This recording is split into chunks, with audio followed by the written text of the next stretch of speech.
Hello साथीहरु, आज हामी हाम्रो साथीलाई चाहिँ बर्थडे सरप्राइज दिन गइरहेछौँ। उसलाई अलिकति पनि हिन्ट छैन कि हामी आउँछौँ भनेर। हामीलाई देखेपछि उसको रियाक्सन कस्तो हुन्छ हेरौँ है त।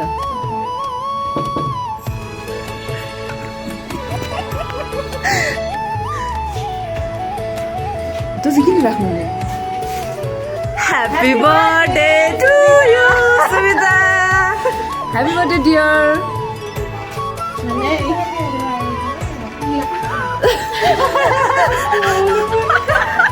के अरे कस्तो रहेछ?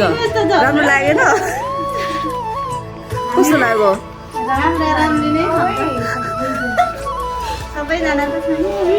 बर्थडे विस गरिसक्यौँ, साथीलाई सरप्राइज पनि दिइसक्यौँ होइन। अनि त्यस पछाडि हाम्रो चाहिँ यो कोल्ड ड्रिङ्क्स पिउने कार्यक्रम सुरु भइसक्यो। बर्थडे अनि ननाच्ने त कुरै भएन होइन। हामी एकदमै रमाइलो गऱ्यौँ, नाच्यौँ, उफ्र्यौँ, एकदमै रमाइलो भयो एकछिनको लागि भए पनि। अनि मेरो साथी पनि खुसी, हामी पनि खुसी, ह्याप्पी।